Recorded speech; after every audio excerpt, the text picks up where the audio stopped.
मैंने आज प्रधानमंत्री जी को एक बहुत अहम मुद्दे पे चिट्ठी लिखी है। चिट्ठी में मैंने प्रधानमंत्री जी से निवेदन किया है कि भारतीय जनता पार्टी की जो केंद्र सरकार है वो सरकारी खजाने से खुलेआम देश के कुछ चंद अमीर अरबपतियों को उनके ऊपर पैसे लुटा रही है। ऐसे लगता है जैसे सारा सरकारी खजाना जनता पे खर्च करने की बजाय सारा सरकारी खजाना कुछ चंद अरबपति दोस्तों पे लुटाया जा रहा है। इसका तरीका ये है कि जिस भी अरबपति दोस्त पे मेहरबान होना होता है पहले उसको सरकार से कर्जा दे देते हैं और 3-4 साल के बाद उस कर्जे को माफ कर देते हैं। तो एक तरह से सरकारी खजाने का सारा पैसा उस अमीर अरबपति के खजाने में चला जाता है, उसके अकाउंट में चला जाता है। पिछले 5 साल में केंद्र सरकार ने 400 से 500 ऐसे अरबपतियों को उनके 10 लाख करोड़ रुपए, 10 लाख करोड़ रुपए बहुत होते हैं, 400 से 500 अरबपति दोस्तों के 10 लाख करोड़ रुपए के कर्जे माफ कर दिए।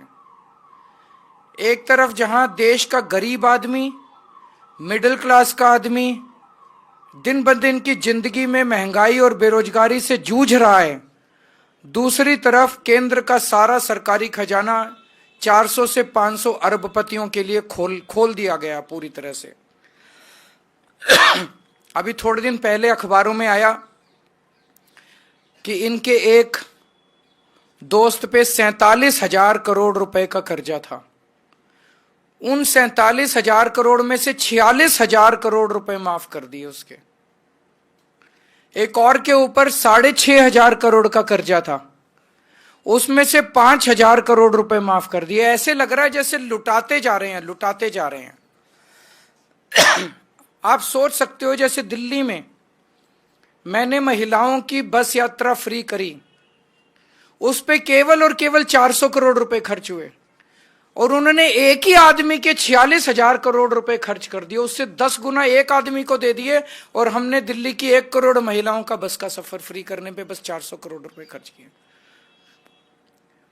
एक मिडिल क्लास का आदमी जो साल में 12 लाख रुपए कमाता है, उस पे केंद्र सरकार ने इतने टैक्स लगा दिए, वो इनकम टैक्स देता है, जीएसटी देता है, सर्विस टैक्स देता है, प्रॉपर्टी टैक्स देता है, एजुकेशन सेस देता है, कैपिटल गेन्स टैक्स देता है, रोड टैक्स देता है। ये सारे टैक्स अगर एक साथ किए जाएं तो 12 लाख इनकम कमाने वाला आदमी कम से कम 6 लाख रुपए अपनी आधी आमदनी सरकार को टैक्स के रूप में दे देता है और बदले में उसे क्या मिलता है? कुछ नहीं मिलता। तो जब वो देखता है कि केंद्र सरकार, मैं तो टैक्स पे टैक्स दे रहा हूं, मैं तो 6 लाख रुपए साल के टैक्स दे दिए और मेरा 6 लाख रुपया अरबपतियों के यहां चला गया, मेरे को लूट लिया गया, तो वो बहुत दुखी होता है मिडिल क्लास वाला। इसलिए मैंने प्रधानमंत्री जी से इस पत्र के जरिए 2 निवेदन किए हैं। एक तो चाहे कानून लाया जाए, चाहे ऐलान करे प्रधानमंत्री जी कि अब इस देश के अंदर किसी भी अमीर अरबपति के कर्जे माफ नहीं किए जाएंगे। ये निर्णय लिया जाए, ऐलान किया जाए, कानून बनाया जाए कि किसी भी अरबपति के कर्जे माफ नहीं किए जाएंगे। बहुत बड़ा स्कैंडल चल रहा है, देश को धोखा दिया जा रहा है, देश बहुत नाराज है, बहुत दुखी है पूरा देश कि सारा सरकारी खजाना उठा के अमीरों को दे दिया जा रहा है। मैंने हिसाब लगाया है कि अगर ये सरकारी खजाने का पैसा अरबपति दोस्तों को देना, अगर कर्जे माफ करने हैं तुमको, मिडिल क्लास के कर्जे माफ करो ना।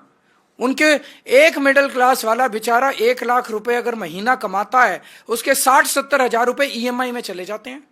होम लोन ले रखा है, उसने व्हीकल लोन ले रखा, ये लोन ले रखा, वो लोन ले रखा है, 60-70 हजार रुपए उसका कर्जा माफ नहीं करते।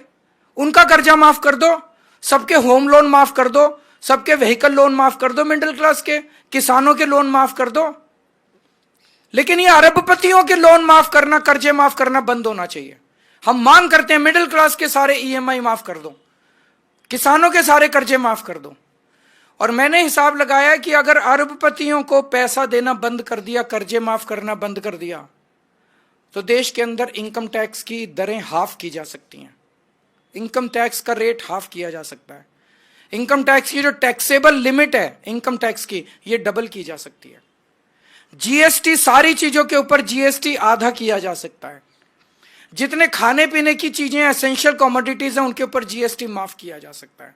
4 चीजें, इनकम टैक्स आधी रेट हो सकती है, टैक्सेबल इनकम की दर डबल हो सकती, टैक्सेबल इनकम की जो लिमिट है वो डबल हो सकती है, जीएसटी की रेट आधे हो सकते हैं सारी चीजों के ऊपर, और जो एसेंशियल कमोडिटीज हैं खाने पीने की चीजें उन पे जीएसटी पूरा माफ किया जा सकता है।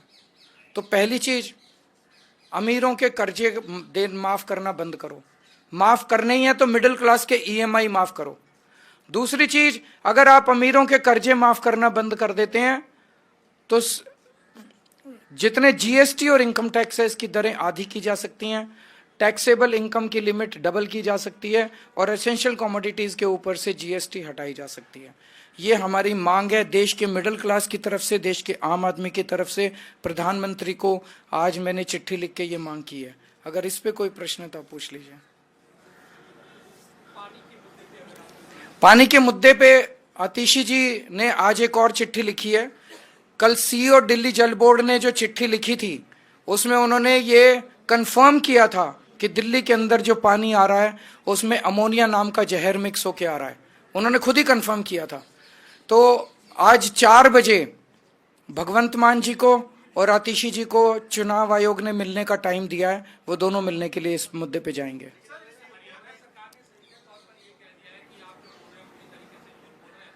ये तो सीईओ जल बोर्ड ने कल लिख के चिट्ठी में लिखा ही है कि अमोनिया ज्यादा आ रहा है। सैनी साहब, वो राजनीति ना करें, पानी के ऊपर राजनीति मत करो, पाप चढ़ेगा तुमको, लोगों की बद्दुआएं लगेंगी। गंदा पानी, जहर वाला पानी अगर जनता को पिलाओगे, मेरे को डरा रहे हैं केस कर देंगे, कर दो केस। केस करने में कोई कसर छोड़ रखी है तुम लोगों ने? जेल भेज दिया, फांसी पे चढ़ाओगे मेरे को? कर दो केस। तुम जनता को मारोगे क्या? दिल्ली की जनता को तुम जहर का पानी मिलाओगे और केजरीवाल आवाज उठाएगा तो डराओगे कि केस कर देंगे? कर दो केस। लेकिन दिल्ली की जनता को मरने नहीं दूंगा मैं, जहर का पानी नहीं पीने पिलाऊंगा मैं दिल्ली की जनता को। ये भारतीय जनता पार्टी अपनी गंदी राजनीति से बाज आए। हमें केस से डराने की कोशिश मत करो सैनी साहब। अपनी पार्टी को समझाओ कि ये गंदी, साफ पानी छोड़ो, पानी पिलाने का पुण्य होता है। बहुत बहुत शुक्रिया।